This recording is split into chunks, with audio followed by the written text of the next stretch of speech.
Nous sommes rassemblés au nom du Père et du Fils et du Saint-Esprit. Amen. Bienvenue, chers frères, bienvenue, chères sœurs, à ce temps encore de prions la parole de Dieu, où nous voulons encore laisser le Seigneur nous parler, où nous voulons encore laisser le Seigneur nous conduire dans sa présence. Que le Saint-Esprit maintenant vienne encore en ce lieu disposer chacun d'entre nous.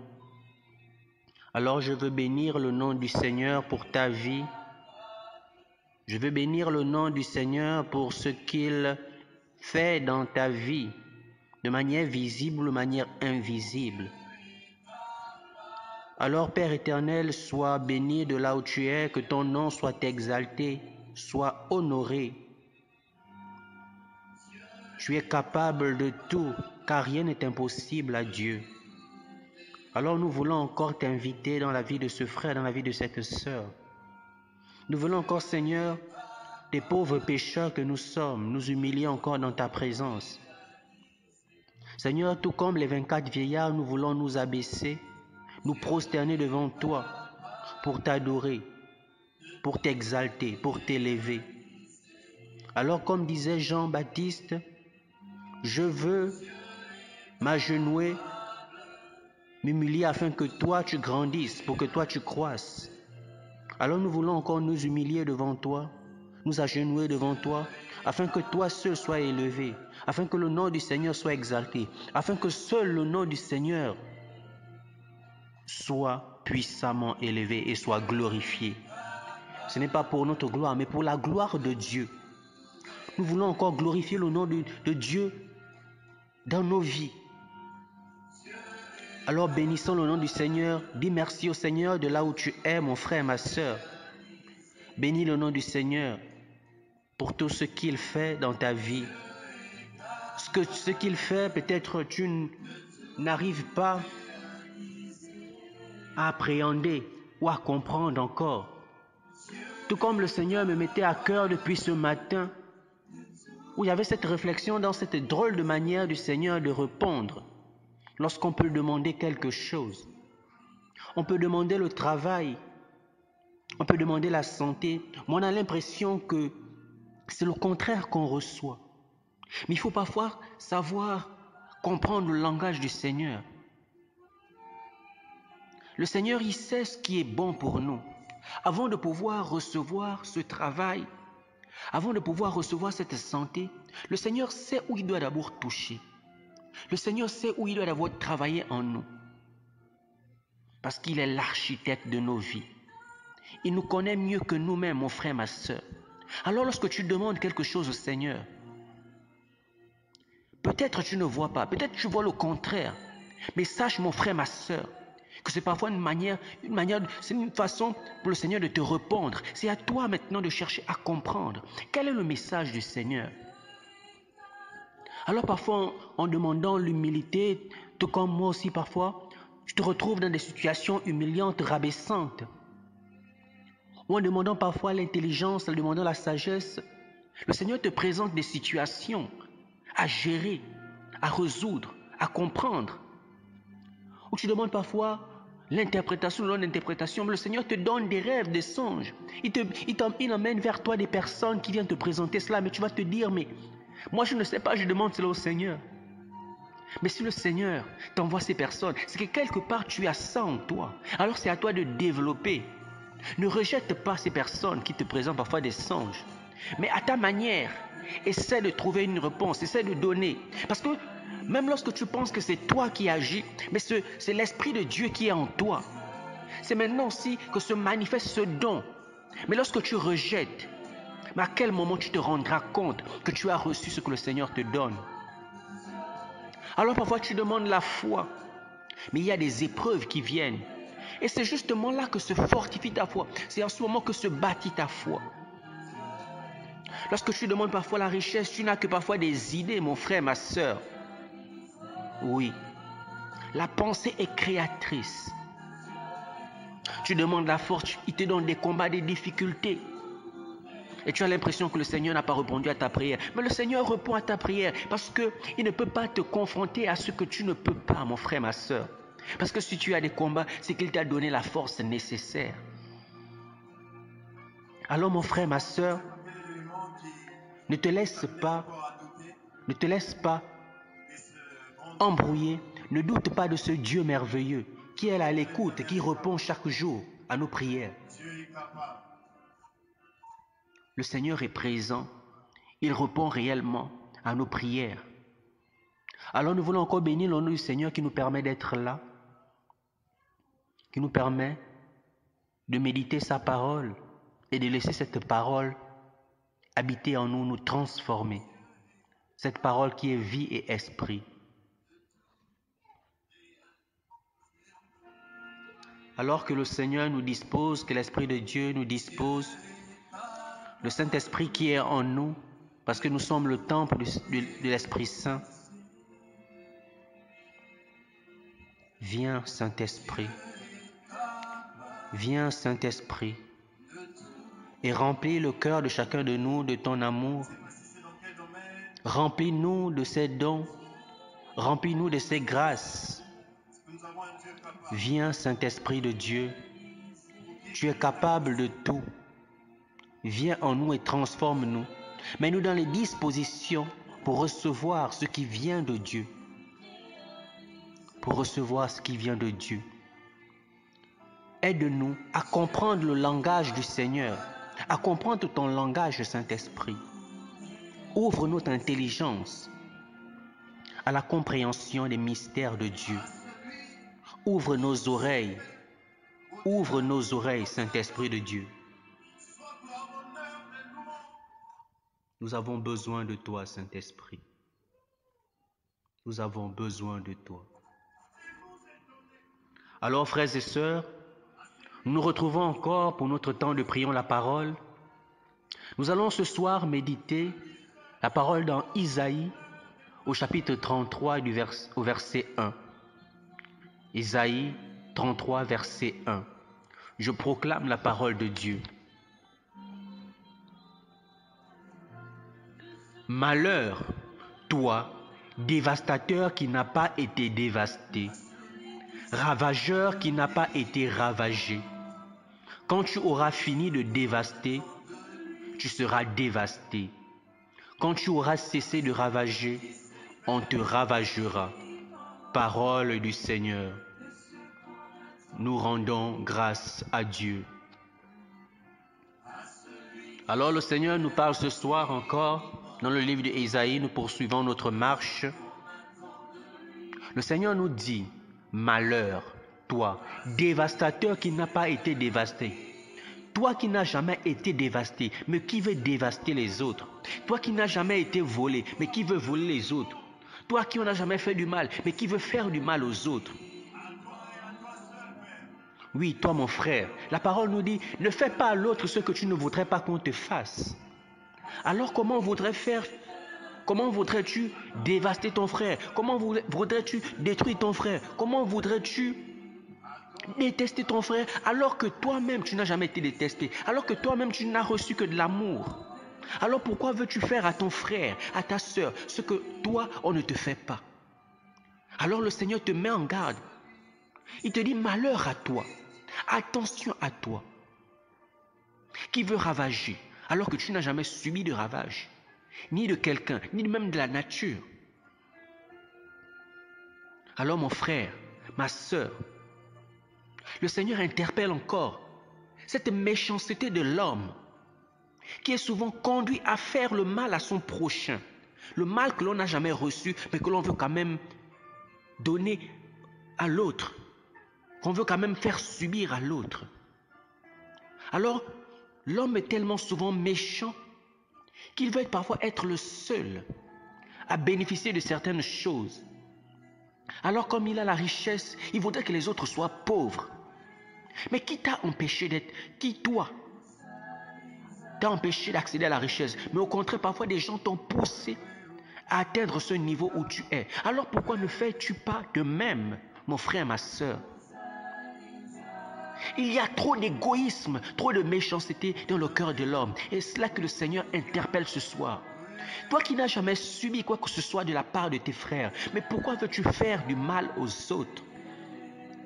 Toi qui n'as parfois reçu que du bien, du sourire, de la joie, mais qui veut donner aux autres le contraire. Alors le Seigneur t'interpelle, le Seigneur nous interpelle ce soir. Parce que parfois dans la vie, nous avons souvent été comme ça. Nous avons fait à l'autre ce qu'il ne nous a jamais fait. Nous avons été source de malheur, source de tristesse, alors que les autres ne nous ont offert que de l'amour, que de la joie, que de la compassion, que de l'attention. Mais nous avons simplement donné le contraire. Et le Seigneur nous avertit ce soir. Et le Seigneur nous dit, quand tu auras fini de dévaster, tu seras dévasté. Oui, à ton tour, à notre tour.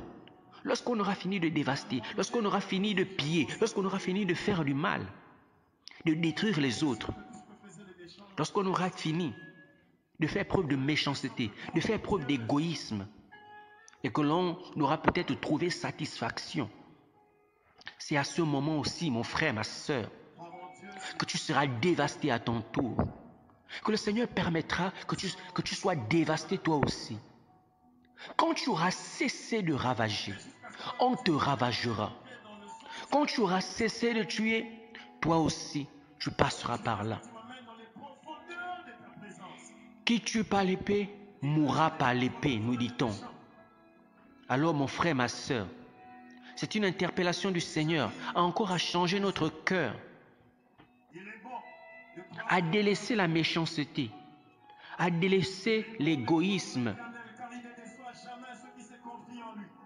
à délaisser toutes ces choses que l'on fait subir à nos frères et à nos sœurs, mais que l'on n'a jamais subi nous-mêmes. Alors, frères et sœurs, il est temps pour nous encore de nous ressaisir, de revenir encore à l'amour, à la compassion, au partage, à faire le bien que l'on voudrait que l'on nous fasse. Alors même si en retour nous n'avons pas du bien, mais faisons du bien, mon frère, ma sœur.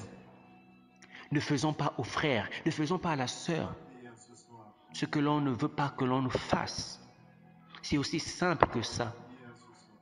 Alors toi, qui ravage, voudrais-tu être ravagé à ton tour par un frère, par une sœur, ou même par l'Éternel? Alors ce soir, le Seigneur t'interpelle. Dans Isaïe chapitre 33, verset 1, la parole est assez claire. Malheur à toi, dévastateur qui n'a pas été dévasté, ravageur qui n'a pas subi de ravage. Quand tu auras fini toutes ces mauvaises pratiques, toi à ton tour, tu subiras aussi.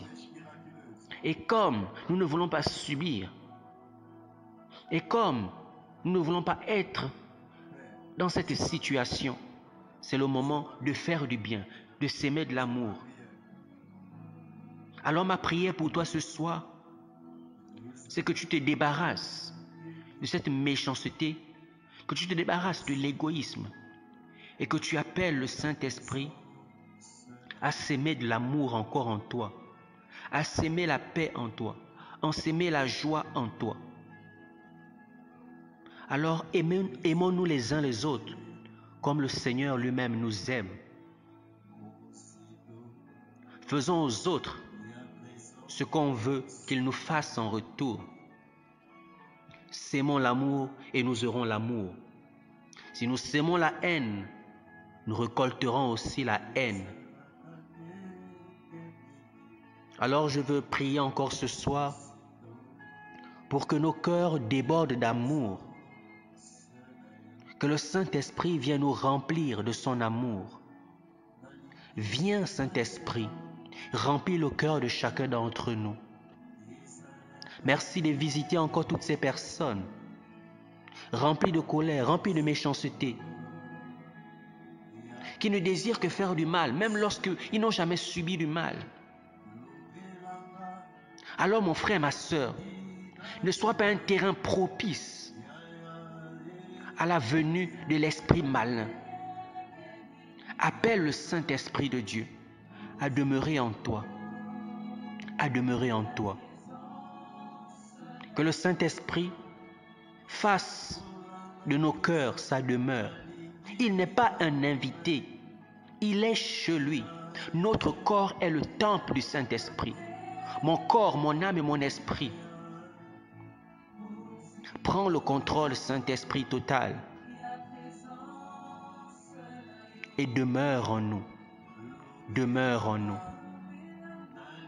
Alors ce soir, Seigneur, je voudrais aussi te présenter les frères et les sœurs malades. Je viens te présenter particulièrement la sœur Mireille Marina,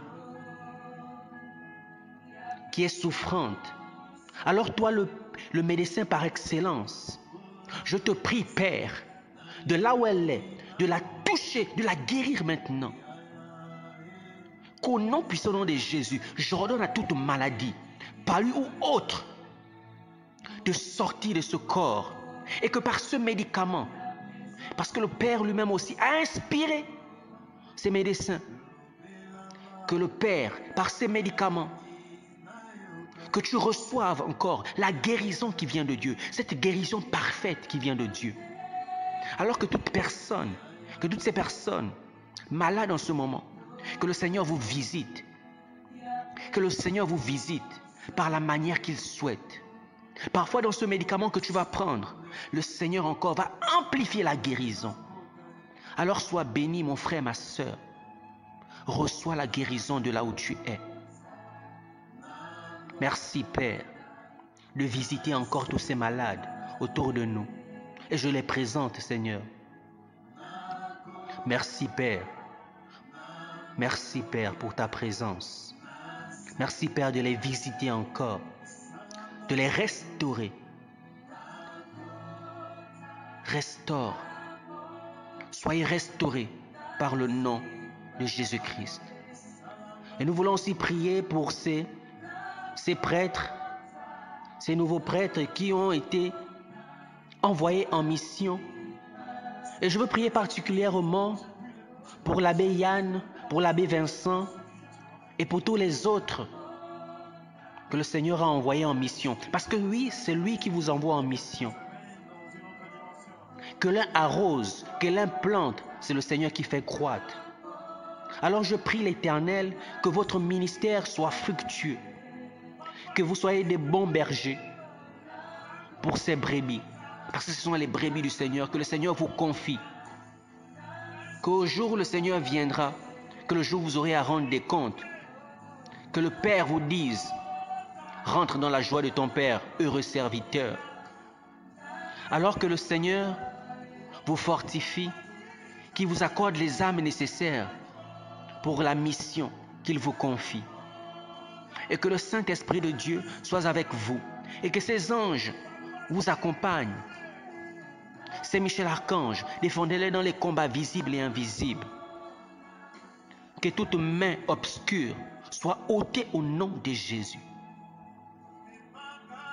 Des difficultés, il y en aura, mais que Seigneur, tu accordes les ressources physiques et spirituelles nécessaires pour qu'ils s'accomplissent avec amour, avec persévérance, la mission que tu les as confiée. Alors, cher Père, soyez puissamment bénis dans le nom de Jésus-Christ. Et nous ne cesserons pas de prier pour vous, afin que le Seigneur mette sa main, accompagne tous les prêtres à travers le monde, à travers les religieux et les religieuses, que le Seigneur vous accompagne et qu'il vous garde dans sa présence. Alors nous bénissons encore le nom du Seigneur pour ce temps de ce soir. Père, sois béni, que ton nom soit encore exalté et soit glorifié encore, maintenant et pour les siècles des siècles. Amen. Alors nous disons merci à tous les frères et les sœurs, toujours connectés à ce temps de prière. Et nous nous excusons encore pour ces temps d'arrêt, ces temps de silence. C'est un temps où nous sommes aussi en mouvement et nous prions le Père que tout rentre dans l'ordre et que nous puissions désormais encore être présents tous les jours pour méditer la parole de Dieu et prier avec vous, chers frères et sœurs, pour la plus grande gloire de Dieu. Nous étions rassemblés au nom du Père et du Fils et du Saint-Esprit. Amen.